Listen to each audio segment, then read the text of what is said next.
Welcome to a channel tech mechanical and electrical. आज मैं discussion करूंगा Bhabha atomic research centre BA arts का work assistant A post का official question paper जिसका examination हुआ था 21 फरवरी 2021, जिसका रिक्रूटमेंट आया था 2019 साल में। तो अभी हाल ही में वर्क असिस्टेंट पोस्ट का रिक्रूटमेंट आया है जिसमें टोटल नंबर ऑफ पोस्ट 72 है। तो बहुत सारा कैंडिडेट इसमें फॉर्म फिलअप करने वाला है। तो सभी स्टूडेंट का तरफ से रिक्वेस्ट आ रहा था, सर इसका प्रीवियस ईयर क्वेश्चन पेपर आप सॉल्व कर दीजिए अपना चैनल पर।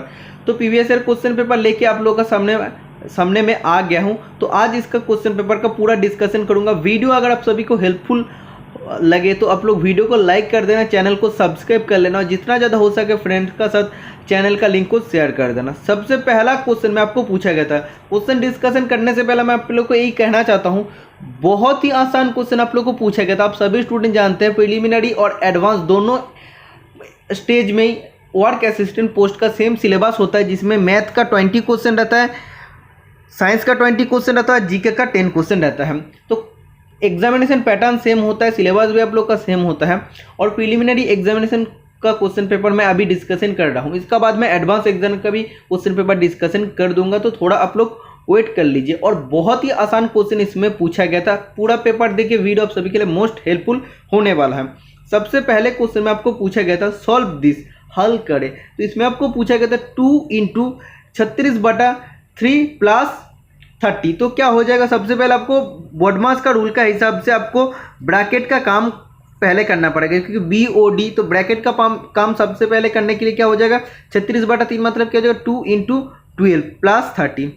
इसका बाद किसका काम होता है, मल्टीप्लिकेशन का काम होता है। तो 2 × 12 मतलब क्या होता है, 24 होता है। 24 + 30 मतलब क्या होता है, 54 होता है। तो ऑप्शन नंबर ए में 54 है, तो 54 इज द राइट आंसर हो जाएगा। समझ में आ गया, बहुत ही आसान क्वेश्चन आपको पूछा था।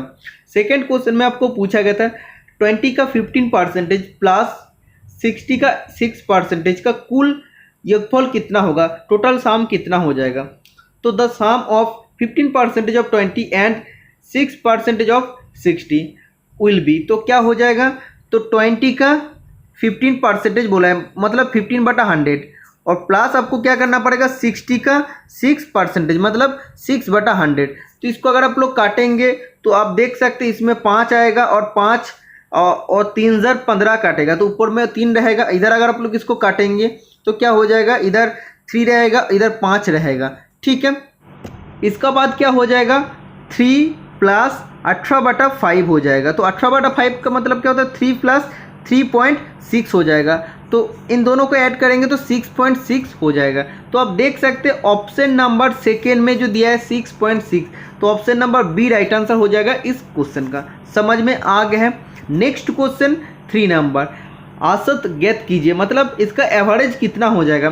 32 + 43 + 25 + 12 + 17 + 27 सबको अगर ऐड करते तो टोटल आएगा 156। टोटल कितना संख्या, 1 2 3 4 5 6 6 से अगर डिवाइड करते तो आ जाएगा 26। तो इसका एवरेज आ जाएगा 26। तो ऑप्शन नंबर ए राइट आंसर हो जाएगा इस क्वेश्चन का। ओके, फोर्थ नंबर का क्वेश्चन में आपको पूछा गया था सेम टू सेम क्वेश्चन कि एवरेज आपको निकालना पड़ेगा। तो सेम टू सेम आपको ऐड कर देना 25 + 32 + 13 + 25 + 49 + 36। तो ऐड करेंगे तो टोटल आएगा 180। कितना संख्या है, टोटल 6 संख्या है, 6 से डिवाइड करेंगे तो आ जाएगा 30। तो ऑप्शन नंबर ए राइट आंसर हो जाएगा इस क्वेश्चन का। फिफ्थ नंबर का क्वेश्चन में आपको पूछा गया था लुप्त संख्या का चुनकर श्रृंखला में पूरा कीजिए, मतलब एक ऐसा संख्या इधर मिसिंग है जिसको आप लोग को ऑप्शन से ढूंढ के उधर पुट करना पड़ेगा, ठीक है। तो अगर आप लोग इस सीरीज को देखेंगे तो 110 से अगर 99 को करते हैं तो इसमें कितना माइनस हो रहा है, 11 कम हो रहा है। इसका बात करेंगे तो इस कितना कम हो रहा है, 99 से 86 13 कम हो रहा है, मतलब 2 करके ज़्यादा हो रहा है। इसका बाद 86 से अगर हम लोग करेंगे तो क्या होगा, 15 कम होगा। तो 86 - 15 क्या हो जाएगा, आ जाएगा 1 और 7, तो 71 राइट आंसर आ जाएगा। ओके, तो इसका बाद अगर आप लोग को देखना है, चेक करना है, तो 71 का बाद अब क्या हो जाएगा 71 - 17 इसको करेंगे तो क्या आ जाएगा 54 आ जाएगा, मतलब ये सीरीज सही है। तो option number C right answer हो जाएगा 71। ओके, समझ में आ गया। बहुत ही आसान क्वेश्चन आपको पूछा था, मैं पहले आपको बताया हूँ। पूरा क्वेश्चन पेपर का मैं सोल्यूशन आपको देने वाला हूँ। नीचे में आपको दिया गया श्रृंखला में कुछ अजीब है, मतलब ऑड संख्या है, उसको निकालना पड़ेगा। तो अगर आप लोग देखते हैं सब आपको देख के सेम लग रहा है, लेकिन इसमें भी कोई ना कोई संख्या में डिफरेंस है वो आपको निकालना पड़ेगा। तो कौन सा संख्या में डिफरेंस है वो अभी आपको निकालना है। तो आप देख सकते हैं ऑप्शन नंबर जो 4 है, तो इसमें क्या दिया है, अगर आप लोग चेक करेंगे तो आप सब देख सकते हैं, सब डिजिट TEDJ 58969 IU सब सेम है, 1 2 3 सेम है। लेकिन इसमें अगर आप लोग देखेंगे TEDJ 58, इसमें एक्चुअली होना चाहिए था 969, लेकिन इसमें दिया 699 IU। तो इसमें जो फोर्थ ऑप्शन है एक गलत है। तो क्या हो जाएगा, option number D right answer हो जाएगा। मतलब ये जो 4 आपको अलग अलग डिजिट दिया गया, श्रृंखला दिया गया है, तो इसमें से ऑप्शन नंबर 4 गलत है। सेम टू सेम 7 नंबर का भी क्वेश्चन में आपको पूछा है, इसमें से भी कोई भी एक सीरीज में गलत है तो वो आपको निकाल के लिखना पड़ेगा। तो कौन सा राइट आंसर हो जाएगा आप लोग थोड़ा सा देख लीजिए। तो आप देख सकते हैं ऑप्शन नंबर ए सही है, इसका साथ 3 भी सही है और ए भी सही है। लेकिन ये जो ऑप्शन नंबर बी है 4969 है, एक्चुअली होना चाहिए 4696 होना चाहिए था, लेकिन ऑप्शन नंबर जो बी है तो वो ऑप्शन नंबर बी गलत दिया है। तो इसलिए option number B is the right answer हो जाएगा इस क्वेश्चन का। समझ में आ गया। नेक्स्ट क्वेश्चन नंबर 8, एक माँ की आयु 50 वर्ष है और उसके पुत्रों की आयु 22 वर्ष है। माँ की आयु अपने पुत्रों की आयु से डैश वर्ष बाद 2 गुना हो जाएगी। मतलब एक माँ की आयु अभी 50 साल है और उसका पुत्रों की आयु 22 साल है, तो कितने साल बाद माँ की आयु उसकी पुत्रों का आयु से 2 गुना हो जाएगा। तो आप लोग को जस्ट ऑप्शन टेस्ट कर लेना है। ऑप्शन में अगर आप लोग टेस्ट करते हैं तो 4 साल बाद अगर करेंगे तो मम्मी का कितना हो जाएगा, 54 साल हो जाएगा और पुत्रों का कितना हो जाएगा, 26। तो ये तो इसका डबल नहीं हो रहा है। तो इसे अगर आप लोग चेक करते हैं तो option number C right answer हो जाएगा। अगर आप लोग माँ का एज का साथ 6 साल और जोड़ते हैं, मतलब 6 साल बाद क्या हो जाएगा, 56 ईयर्स हो जाएगा और पुत्रों का कितना हो जाएगा, 28 साल हो जाएगा। तो 28 × 2 क्या हो जाएगा, 56 हो जाएगा। मतलब मम्मी का आयु 6 साल बाद उसके पुत्र की आयु से द्विगुण हो जाएगा। ठीक है, तो option number C right answer हो जाएगा। ये सब क्वेश्चन में आप लोगों को सबसे पहले ऑप्शन टेस्ट कर लेना है, सबसे आसान तरीका होता है। ओके, 9 नंबर का क्वेश्चन में आपको पूछे जा रहा है, 6 टी-शर्ट के एक सेट की कीमत 900 रुपया है, ऐसे ही 90 टी-शर्ट की कीमत कितना होगी। तो जस्ट आपको इजीली कर लेना है कि 6 टी-शर्ट का कीमत अगर 900 रुपीज़ होता तो एक का कितना हो जाएगा, एक का हो जाएगा 900/6 मतलब 150 हो जाएगा। ओके, और कितना बोला है टोटल 90 का, तो 90 का हो जाएगा 150 × 90। तो करेंगे तो इसका राइट आंसर आ जाएगा 1,13,500 रुपीज़ टोटल हो जाएगा। Sorry, 13,500 rupees option number B में जो आपको दिखा रहा है, तो 13,500 rupees is the right answer हो जाएगा इस क्वेश्चन का। 10 नंबर का क्वेश्चन में आपको पूछा गया है, दिए गए अनुपात के इसके सरलतम रूप व्यक्त करें। तो आपको बोला है, जो आपको क्वेश्चन दिया गया 90 सेकेंड और इज टू 2 मिनट 30 सेकेंड। तो 90 सेकेंड और 2 मिनट 30 सेकेंड का अगर हम लोग अनुपात करते हैं तो क्या हो जाएगा, 2 मिनट 30 सेकेंड मतलब होता है 150 सेकेंड टोटल होता है। तो इसको अगर काटेंगे तो मैक्सिमम में कितना तक होगा, 3:5 तक होगा। तो ऑप्शन नंबर सी में जो आपको दिख रहा है 3:5, तो इसका सरलतम रूप हो जाएगा। तो option number C is the right answer हो जाएगा इस क्वेश्चन का। समझ में आ गया है। 11 नंबर का क्वेश्चन में आपको पूछे जा रहा है, गौरव एक स्कूटर को 45,000 रुपया में खरीदता है। यदि दुकानदार ने उसे 10% की छूट दी है तो स्कूटर का अंकित मूल्य क्या है। तो आपको यही बताया जा रहा है, गौरव एक दुकानदार से स्कूटर लिया है, दुकानदार उसको 10% छूट दे दिया, जो उसका आप लोगों का जो मार्क प्राइस होता है, एमपी जो होता है मार्क प्राइस जो लिखा हुआ रहता है, लिखित प्राइस होता है, तो उसे 10% डिस्काउंट दे दिया है और उसको कितना में मिल गया, 45,000 में मिल गया है। ओके, तो एक्चुअली उसका मार्क प्राइस या अंकित मूल्य क्या था ये आपको निकालना पड़ेगा। तो सोचो वो बाइक का एक्चुअल प्राइस कितना था, 100 था। ओके, और उसमें अगर 10% डिस्काउंट दे दिया था मतलब कितना हो जाएगा, 10% डिस्काउंट दे दिया मतलब 90 हो गया।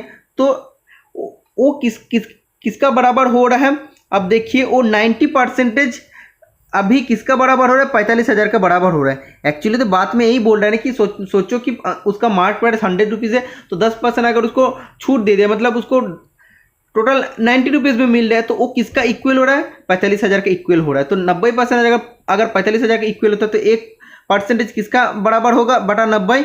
और इधर आपको कितना बोला है, इधर आपको टोटल 100% निकालना पड़ेगा, क्योंकि उसका मार्क्स प्राइस 100% था। ये अगर आप लोग निकालते तो इसका एक्चुअली राइट आंसर हो जाएगा 50,000। ठीक है, तो ऑप्शन नंबर ए में जो आपको दिया है 50,000, तो 50,000 राइट आंसर हो जाएगा इस क्वेश्चन का। बहुत ही आसान तरीके से मैं आपको समझा दिया हूँ। ओके, नेक्स्ट क्वेश्चन नंबर 12, 81445 और 687897 का आप लोग को HCF निकालना पड़ेगा। तो द HCF ऑफ 81445 एंड 687897, तो इसका HCF कैसे आपको करना पड़ेगा, बहुत ही ईजी है, आप सभी स्टूडेंट जानते हैं। कुछ तो सबसे पहले आपको लिखना पड़ेगा 81445 और इसमें आपको बीच में क्या लिखना है 687897। तो अगर आप लोग इसको 8 से मल्टीपल करते तो कितना हो जाएगा 651560 आ जाएगा। इसको माइनस करेंगे तो आ जाएगा 36337। ठीक है, इसका बाद आपको क्या लिखना पड़ेगा, इसको लिखना पड़ेगा। तो इधर आपको लिखना है 81445, फिर इसको अगर आप लोग 2 से चलाते तो कितना हो जाएगा 72,674 आ जाएगी। इसको अगर आप लोग माइनस करेंगे तो कितना आ जाएगा, ये आ जाएगा 8771। तो फिर इसको लिखना है, बीच में आपको लिखना है 36357। फिर अगर इसको आप लोग 4 से चलाते कितना आ जाएगा 35,084 रुपीज़ आएगा। तो इसको अगर आप लोग माइनस करते तो 1253 आएगा और इसका बाद आपको क्या लिखना है 8771। तो अगर आप लोग इसको 7 से चलाते टोटल ये डिवाइड हो जाएगा, तो ये 8771 हो जाएगा। तो एक्चुअली इसका HCF क्या हो जाएगा 1253 इज द राइट आंसर हो जाएगा। तो the HCF of this is 1253। तो ऑप्शन में आपको टेस्ट कर लेना कि किसमें आपको दिया, तो option number C is the right answer हो जाएगा इस क्वेश्चन का। जस्ट आपको HCF निकालना है। ओके, 13 नंबर का क्वेश्चन में आपको पूछे जा रहा है कि ये जो आपको एक कैलकुलेशन दिया है जस्ट आपको माइनस कर लेना है। तो इससे अगर आप लोग इसको माइनस करते तो क्या हो जाएगा 1529 और उससे अगर 248 का माइनस करते तो क्या हो जाएगा 1281। तो option number C is the right answer हो जाएगा इस क्वेश्चन का। नेक्स्ट क्वेश्चन नंबर 14, तो आप देख सकते हैं प्लस माइनस का क्वेश्चन आपको दिया है। छोटा बच्चा अगर लड़का है ना तो वो भी ये सब क्वेश्चन को इजीली सॉल्व कर सकते हैं। तो इसमें अगर आप लोग को जस्ट क्वालिफाई करना है प्रीलिमिनरी एग्जामिनेशन में तो 99% कैंडिडेट को पास हो जाना है, क्योंकि मैक्सिमम क्वेश्चन आप लोग को जोग वियोग से दे दिया है। इसका बाद आपको यही बोला है कि माइनस आपको कर लेना है। इसका अगर आप लोग माइनस करते तो आ जाएगा 33.25 हो जाएगा। तो option number B right answer हो जाएगा। समझ में आ गया। 15 नंबर का क्वेश्चन में आपको पूछे जाए जस्ट आपको मल्टीप्लीकेशन करना है। एक में आपको एडिशन करने के लिए बोल रहा है, जोग करने के लिए बोल रहा है, एक में वियोग करने के लिए बोल रहा है, एक में आपको मल्टीप्लिकेशन करने के लिए बोल रहा है। तो 75 का साथ अगर 25 को मल्टीपल करते तो टोटल आप लोगों का आ जाएगा ऑप्शन नंबर सी 1875। ठीक है, तो option number C right answer हो जाएगा। 16 नंबर का भी क्वेश्चन में सेम टू सेम आपको बोला है 550 × 19। इसको अगर आप लोग मल्टीपल करते हैं तो क्या हो जाएगा 10450। ठीक है, तो ऑप्शन नंबर ए राइट आंसर हो जाएगा इस क्वेश्चन का। 17 नंबर का क्वेश्चन में आपको पूछे जा रहा है, इसमें आपको 148, तो इसमें आपको सही से समझ में नहीं आया, ये डिवाइड साइन है। इसमें आपको इंट्रोगेटिव साइन नहीं देना, एक्स दे देना है, इक्वल टू 37 लिखना है। क्वेश्चन में आपको पूछे जा रहा है 148 को कौन सा संख्या से अगर आप लोग डिवाइड करते तो 37 आएगा। तो इसका राइट आंसर क्या हो जाएगा, तो ऑप्शन नंबर अगर सी देखते हैं 4 से अगर आप लोग इसको डिवाइड करते तो कितना आएगा 3 4 12 और 4 7 28, तो 37 आ जाएगा। तो अगर हम लोग 4 से डिवाइड करते 148 को तो 37 राइट आंसर आ जाएगा इस क्वेश्चन का। समझ में आ गया। नेक्स्ट क्वेश्चन नंबर 18 में आपको पूछे जा रहा है 640 का 40 को 18 से विभाजित करने पर प्राप्त भागफल क्या होगा। मतलब 640 का अगर हम लोग 18 से विभाजित करते तो 18 इधर और 640 इधर। तो अगर हम लोग इसको डिवाइड करते तो क्या हो जाएगा, सबसे पहले 3 से चलाते तो 54 आ जाएगा, तो 100 इधर हो जाएगा। ओके, तो इसको फिर से 5 से चलाना पड़ेगा, तो इधर कितना हो जाएगा 90 हो जाएगा। तो इधर बचा हुआ कितना रहेगा 10 रहेगा। तो भागफल क्या होगा, भागफल 10 हो जाएगा। तो ऑप्शन का हिसाब से इसका राइट आंसर हो जाएगा ऑप्शन नंबर बी। तो आप देख सकते हैं कितना आसान क्वेश्चन आपको पूछा गया था। साइंस का भी और जीके का भी बहुत ही ईजी क्वेश्चन आपको पूछा गया था। 19 नंबर का क्वेश्चन में आपको जस्ट प्लस करना है। तो इसका साथ अगर इसको आप लोग प्लस करते हैं 115 + 754, तो इसका राइट आंसर हो जाएगा 869 ऑप्शन नंबर डी। 20 नंबर का क्वेश्चन में जस्ट आपको ऐड कर देना है 123 प्लस 345 प्लस 723, तो इसका राइट आंसर हो जाएगा 1191। तो ऑप्शन नंबर ए राइट आंसर हो जाएगा। तो ये था टोटल 20 क्वेश्चन जो आपको मैथ से पूछा गया था। इसका बाद और 20 क्वेश्चन अभी रहेगा जो आपको साइंस से पूछे जाएगा, और लास्ट में आपको 10 क्वेश्चन आपको जीके से देखने को मिलेगा। तो अभी मैं आप साइंस का क्वेश्चन स्टार्ट करता हूं। तो इसमें आपको यही पूछे जा रहा है, सच पेयजल की आपूर्ति डैश की संभावना कम करती है। मतलब जो फ्रेश ड्रिंकिंग वाटर होता है वो कौन सा संभावना का कम करती है। तो जो भी जलवाहित या जल जनित रोग होता है, जैसे जंडिस होता है या कलेरा होता है, तो वो क्या होता है, वो जल जनित रोग होता है। तो उससे वाटर रिलेटेड जो भी डिजीज होता है तो उससे हम लोगों को संभावना कम रहता है, क्योंकि फ्रेश अगर हम लोग को ड्रिंकिंग वाटर पीने को मिलता है तो ये सब जल जनित या वाटर रिलेटेड जो भी डिजीज होता है ये हम लोग को नहीं होता है। तो जल जनित रोग से हम लोग का संभावना कम करती है। ओके, ऑप्शन नंबर ए राइट आंसर हो जाएगा इस क्वेश्चन का। इसका बाद जो आपको पूछे जा रहा है, इसका सिंपल सीधा साधा मीनिंग यही है कि जो भी हम लोग जिनिस खरीदते, जैसे चिप्स का पैकेट होता है या कोई भी चीज़ का पैकेट होता है, उसमें हम लोगों को देखने को मिलता है चिप्स का पैकेट में 5-6 चिप्स मिलता है, बाकी हवा रहता है। तो वो हवा में क्या रहता है जिसका वजह से वो जो चिप्स रहता है वो अच्छा रहता है, वो सही कंडीशन में रहता है बहुत दिन तक। तो एक्चुअली पैकेट में हवा का जगह वो क्या रहता है, तो वो एक्चुअली नाइट्रोजन रहता है। वो क्या करता है, वो नाइट्रोजन अगर पैकेट से निकल जाएगा ना तो वो खबर खराब हो जाएगा। तो उसको अच्छा से चिप्स को या जो भी अलग अलग फूड रिलेटेड चीज़ होता है तो उसको अच्छा कंडीशन में रखता है। ठीक है, तो उसमें जो गैस रहता है वो नाइट्रोजन गैस रहता है। 23 नंबर का क्वेश्चन में आपको पूछे जा रहा है, ध्वनि की चाल सबसे अधिक निम्न में से होती है। तो the speed of sound is maximum at. तो स्पीड ऑफ साउंड किसमें मैक्सिमम होता है, स्टील में मैक्सिमम होता है। तो option number A is the right answer हो जाएगा इस क्वेश्चन का। इसका बाद 24 नंबर का क्वेश्चन में आपको पूछा गया था, हरित क्रांति में डैश शामिल है। तो ग्रीन रेवोल्यूशन किसका साथ रिलेटेड है, तो इसमें आपको 4 ऑप्शन दिया है, केवल फसल की विविधता में सुधार, या केवल खाद का अधिक प्रयोग, या केवल सिंचाई का विस्तार, या ऑप्शन नंबर डी उपयुक्त सभी। तो इसका राइट आंसर क्या हो जाएगा, ऑप्शन नंबर डी। ठीक है, एक्चुअली हरित क्रांति या ग्रीन रेवोल्यूशन किसका रिलेटेड होता है, एग्रीकल्चर रिलेटेड होता है। ओके, 25 नंबर का क्वेश्चन में आपको पूछे जा रहा है, निम्नलिखित में से कौन सी एक खरीफ फसल नहीं है। तो इसका राइट आंसर क्या हो जाएगा, ऑप्शन नंबर ए मक्का या कपास या उड़द या सरसा। तो इसका राइट आंसर हो जाएगा ऑप्शन नंबर डी, सरसा खरीफ फसल नहीं होता है। 26 नंबर का क्वेश्चन में आपको पूछे जा रहा है, जीवाश्म ईंधन में संग्रहित ऊर्जा का अंतिम स्रोत डैश है। तो जीवाश्म ईंधन में या जीवाश्म फॉसिल फ्यूल में जो संग्रहित ऊर्जा होता है तो वो एक्चुअली अंतिम स्रोत में क्या होता है, ऑप्शन नंबर ए राइट आंसर हो जाएगा। ओके, तो सूर्य इज द राइट आंसर हो जाएगा। 27 नंबर का क्वेश्चन में आपको पूछा गया था, जैव गैस या जिसको हम लोग बायोगैस कहते हैं तो उसका मुख्य संघटक क्या होता है। तो इसका राइट आंसर क्या हो जाएगा, तो ब्यूटेन, इथेन, प्रोपेन या मीथेन। तो methane is the right answer हो जाएगा CH4, जिसको हम लोग मार्स गैस कहते हैं। ओके, 28 नंबर का क्वेश्चन में आपको पूछे जा रहा है, मानव आंख वस्तु का चित्र कहाँ बनाती है। तो ह्यूमन आई उसका वस्तु के चित्रों का कहाँ बनाता है, इमेज कहाँ पे फॉर्म होता है। तो इसका राइट आंसर हो जाएगा रेटिना पर फॉर्म होता है। ओके, 29 नंबर का क्वेश्चन में आपको पूछे जा रहा है, निम्नलिखित में से गैस के रिसाव का पता इसका द्वारा आसानी से लगा सकते हैं।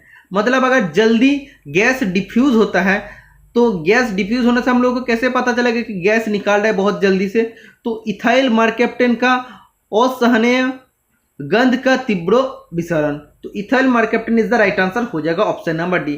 तो इसमें पेपर हिंदी में ही हमको मिला है, इंग्लिश में नहीं मिले, इसलिए थोड़ा सा दिक्कत हो रहा है। आप लोग कोशिश कीजिए कि पूरा वीडियो देखने का, जो भी स्टूडेंट को हिंदी समझ में नहीं आता, फिर भी हम जब एक बंगाली होके आपको समझा रहा हूँ हिंदी, मेरे को भी समझ में आ रहा है तो आप लोग को भी समझ में आना चाहिए, कोशिश आप लोग करना चाहिए। एटलीस्ट इसमें से आप लोग आइडिया लग रहा है कि किस टाइप का क्वेश्चन आप लोग को आता है एग्जामिनेशन में। ठीक है, 30 नंबर का क्वेश्चन में आपको पूछे जा रहा है, निम्नलिखित में से कौन सी सामग्री एक इंसुलेटर नहीं है। इंसुलेटर मतलब क्या, जो करंट को फ्लो होने नहीं देता है, जो टोटली उसमें रेजिस्टेंस करता है, बाधा देता है।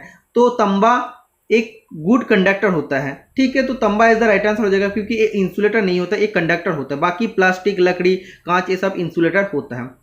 31 नंबर का क्वेश्चन में आपको पूछे जा रहा है, क्रिकेट गेंद को पकड़ना किस सिद्धांत पर कार्य करता है? तो एक बॉल को जब हम लोग क्रिकेट खेलते टाइम पकड़ते हैं तो उसमें किस सिद्धांत रहता है? तो linear momentum is the right answer हो जाएगा। ओके, तो इस क्वेश्चन को भी बहुत अच्छे से मैं आप लोग को समझाया हूँ। ओके, तो जो भी स्टूडेंट मेरा चैनल का प्रिलिमिनरी एग्जामिनेशन स्पेशल का हर वीडियो देखा है तो ये सब पेपर को क्रैक करना बहुत ही आसान हो जाएगा। 32 नंबर का क्वेश्चन में आपको पूछा गया था द डेफिनेशन ऑफ बॉल, मतलब डेफिनेशन ऑफ फोर्स कौन सा लॉ से हम लोग को मिलता है? तो न्यूटन का फर्स्ट लॉ से हम लोग को मिलता है, डेफिनेशन मिलता है न्यूटन का फर्स्ट लॉ से। 33 नंबर का क्वेश्चन में आपको पूछा गया था विटामिन सी का रासायनिक नाम क्या होगा? तो विटामिन सी का रासायनिक नाम ascorbic acid is the right answer हो जाएगा। नेक्स्ट क्वेश्चन नंबर 34, संपूर्ण आहार रोटी और अनाज डैश में समृद्ध होता है, तो इसका राइट आंसर क्या हो जाएगा? ऑप्शन नंबर बी, कार्बोहाइड्रेट रेस और विटामिन बी समृद्ध होता है। 35 नंबर का क्वेश्चन में आपको पूछा गया था निम्नलिखित में से कौन सा विटामिन जल से विलय है, मतलब वाटर सोल्यूबल विटामिन कौन सा होता है? तो इसका राइट आंसर हो जाएगा option number C, vitamin C होता है। ठीक है, नेक्स्ट क्वेश्चन नंबर 36, वृद्धों महिलाओं में ऑस्टियोपोरोसिस मुख्य रूप से पाया जाता है, ये किसकी कमी से होता है? तो ओल्ड लेडी का बीच में ऑस्टियोपोरोसिस नाम का एक प्रॉब्लम होता है, एक मेजर प्रॉब्लम होता है, किसका कमी से होता है? सोडियम, मैग्नीशियम, कैल्शियम या फॉस्फोरस? तो option number B is the right answer हो जाएगा, कैल्शियम। तो कैल्शियम का कमी से ऑस्टियोपोरोसिस प्रॉब्लम होता है वृद्धों महिलाओं में। 37 नंबर का क्वेश्चन में आपको पूछे जा रहा है नमक में आयोडीन की कमी से होता है, तो नमक में अगर आयोडीन कम रहता है तो इधर क्या होता है? तो गेहा जो दिया है ऑप्शन वो राइट आंसर हो जाएगा। और एक्चुअली क्या होता है? ग्वाइटर होता है, GYTER ग्वाइटर होता है। ओके, 38 नंबर का क्वेश्चन में आपको पूछा गया था बर्फीन ठंडी पानी से भरे हुए गिलास की बाहरी सतह पर देखा गया पानी की बूंद डैश के कारण होती है, तो इसका राइट आंसर क्या हो जाएगा? संघनन इज द राइट आंसर हो जाएगा, मतलब condensation is the right answer हो जाएगा। जो भी बर्फीन ठंडा पानी होता है, मतलब बहुत ज़्यादा बर्फ वाला ठंडा पानी होता है, उसका ग्लास के बाहर छोटा छोटा पानी का बूंद दिखा जाता है, वो किसका कारण होता है? कंडेंसेशन, जिसका संघनन कहते हैं, उसका वजह से वो होता है। 39 नंबर का क्वेश्चन में आपको पूछे जा रहा है निम्नलिखित में से कौन सा एक मानक इकाई नहीं है? तो निम्नलिखित में से कौन सा एक फंडामेंटल यूनिट नहीं होता है? तो ये राइट आंसर क्या हो जाएगा? ऑप्शन नंबर ए, मीटर या लीटर या सेकेंड या किलोग्राम? तो option number B right answer हो जाएगा, लीटर। बाकी फंडामेंटल यूनिट होता है या फंडामेंटल क्वांटिटी होता है।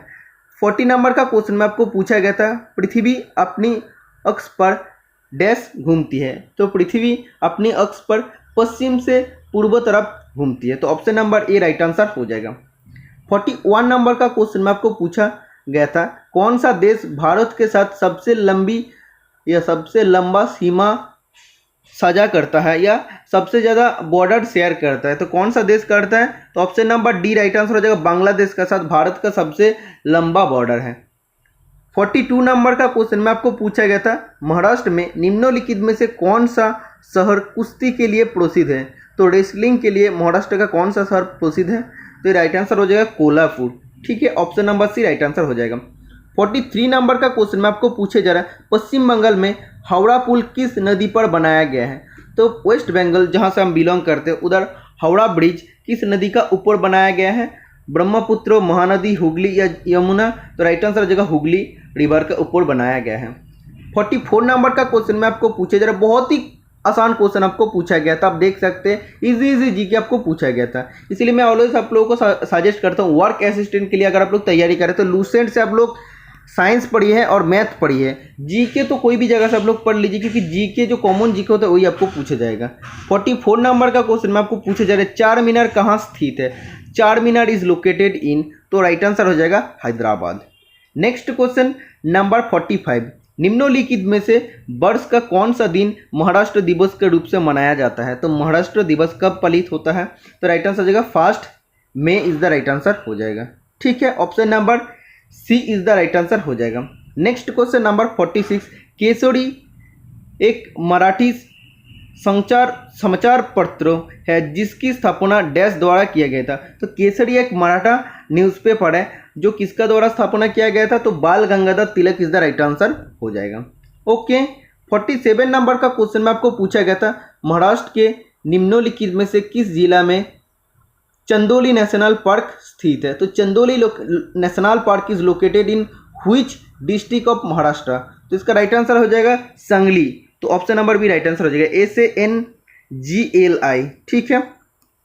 48 नंबर का क्वेश्चन में आपको पूछा गया था, रत्नागिरी निम्नलिखित में से किस फल के उत्पादन के लिए प्रसिद्ध है? तो रत्नागिरी कौन सा फल का उत्पादन के लिए बहुत ही फेमस है? तो राइट आंसर हो जाएगा मैंगो के लिए, अल्फांसो, ALPHONSO, अल्फांसो मैंगो के लिए ये फेमस है। 49 नंबर का क्वेश्चन में आपको पूछा गया था, निम्नलिखित में से किस नदी को दक्षिण गंगा नाम से जाना जाता है? तो दक्षिण गंगा या दक्षिण गंगा नाम से जाना जाता है गोदावरी नदी को। ठीक है।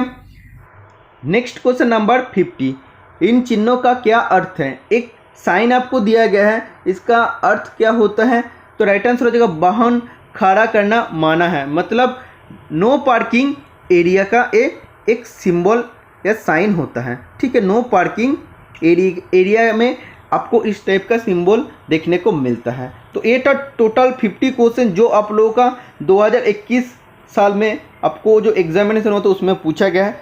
तो क्वेश्चन पेपर बहुत ही आसान था मेरा हिसाब से, और आप लोगों का भी शायद हिसाब से। मैथ का तो बहुत ज़्यादा इजी था। ओके, तो ऐसे आप लोग प्रिपरेशन करते रहना, मैं आप लोग के लिए वर्क असिस्टेंट का वीडियो डालते रहूँगा। तो एक ही आप लोग को सजेशन दूंगा, मेरा चैनल पर बहुत सारा प्रीलिमिनरी वीडियो अवेलेबल है।